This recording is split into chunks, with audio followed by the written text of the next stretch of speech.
Olá, internauta. Nos últimos dias, o jornal O Tempo e o portal O Tempo têm trazido até você uma série de reportagens sobre o desperdício no paraíso. Trata-se de 5 ilhas que estão espalhadas pelo Caribe e que têm embaixadas brasileiras, o que gera uma série de gastos, cerca de 9 milhões ao ano, dinheiro que poderia estar sendo gasto pelo governo federal, pelo Ministério das Relações Exteriores, de outra maneira, uma vez que as relações comerciais do Brasil com essas 5 ilhas, as ilhas de Barbados, Granada, Santa Lúcia, São Cristóvão e Neves e Trinidad e Tobago, essas relações são praticamente inexistentes. A equipe de reportagem do jornal O Tempo passou praticamente uma semana no Caribe para trazer até você essa informação e a gente conversa agora com Carla Crift, que é editora de política que esteve nessa viagem, e com a repórter fotográfica Mariela Guimarães, que também esteve ao lado da Carla no Caribe. Carla, eu começo por você. Primeiro, o que dá para dizer dessas embaixadas? Qual relato é possível fazer daquilo que você viu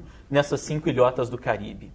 Bom, são 5 embaixadas que não fazem o menor sentido de ser, né? Considerando que, do ponto de vista das relações comerciais, elas praticamente não existem. E do ponto de vista das relações diplomáticas, elas ainda são, assim, ainda estão no plano do desejo dos governos, né? Elas não existem ainda de forma efetiva. Em relação a turistas brasileiros que possam circular por lá, são poucos, são pouquíssimos. Não tem nem voo comercial, né? Não tem voo comercial. Aliás, tem um voo comercial agora que é recente, está num projeto experimental, que é Guarulhos e São Paulo, Barbados. Esse voo ele é bancado pelo governo de Barbados, de forma que mesmo que todos os assentos não estejam vendidos, o governo paga para a empresa aérea. Então, assim, é um projeto ainda experimental, a gente não sabe se esse voo vai permanecer ou não, a gente não sabe se está tendo algum prejuízo ou não para o governo de Barbados. Eles têm interesse de estimular o turismo com o Brasil, mas é como eu te falei, ainda está na fase de desejo, de uma ideia, de um projeto. Tudo muito inicial ainda, tudo muito incipiente ainda. Brasileiros morando nas ilhas também são muito poucos. Algumas ilhas nem tem brasileiros, são só os mesmos parentes dos funcionários da Embaixada Brasileira. Então, realmente fica assim uma pergunta no ar que depois eu acho importante até da gente dar uma explicadinha do motivo real que o Brasil decidiu por instalar essas novas embaixadas. E 3 delas são recentes, de 2006 para cá. Segundo mandato do ex-presidente Luiz Inácio Lula da Silva, né? Exatamente, isso. Agora, Carla, você relatou aí essa questão de voo comercial, por exemplo, que praticamente inexiste para essas 5 ilhas. E que tipo de outras dificuldades que vocês puderam verificar lá? Até porque, para que o leitor, para que o nosso internauta saiba, a Carla e a Mariela precisaram viajar num jato executivo para conseguir chegar a essas 5 ilhas. Além dessa questão de transporte, de infraestrutura, o que mais vocês viram lá que merece ser destacado? Eu acho assim, uma das grandes dificuldades que a gente teve foi acesso mesmo a informações e dados também, mesmo estando lá pessoalmente, né? Ainda assim a gente teve uma dificuldade, os dados com relação a gastos não foram abertos para a gente, nem nas localidades e também não foram abertos via solicitações que fizemos aqui da reportagem, aliás com a sua participação, pedindo os dados para o Ministério de Relações Exteriores. Então, assim, a gente viu em loco, a gente conhece uma realidade, mas a gente tem números, digamos assim, aproximados, né?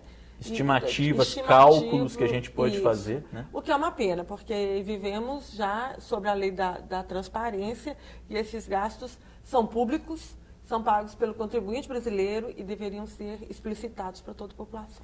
Mariela, você como repórter fotográfica, do ponto de vista do olhar para essas ilhas, que tipo de conclusão dá para chegar e que tipo de dificuldade que você também percebeu ao passar esses dias nessas 5 ilhas do Caribe?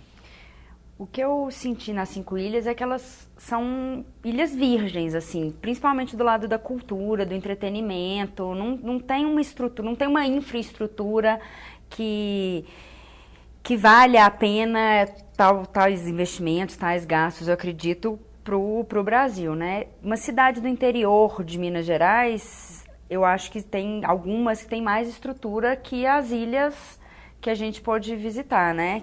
Então, você vê que a população é uma população muito carente, né? Não tem, apesar de ter escola, educação, você vê que a coisa lá ainda É tudo incipiente, né? E assim, parece que é o Brasil há muito tempo atrás, sabe? A impressão que eu tive como eles saíram da colonização tem pouco tempo, né? Da colonização inglesa, lá eles deixaram de virar colônia, eles ainda têm um sentimento muito de escravidão. Então, a população, ela não é muito...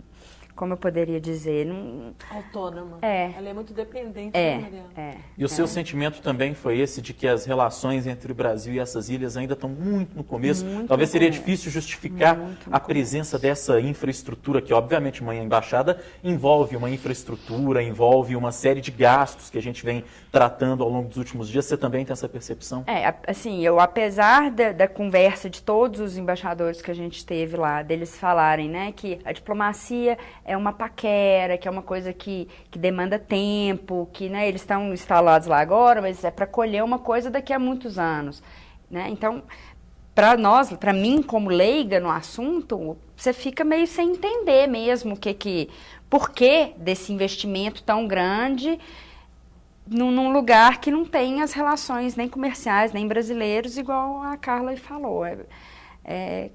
De se questionar mesmo todos esses gastos. Mariela Guimarães, repórter fotográfica do Jornal O Tempo, obrigado pela participação. Obrigada Carla Clift, editora de política, as duas que estiveram presentes nessa viagem da reportagem do Jornal O Tempo às 5 ilhas do Caribe. Até a próxima oportunidade.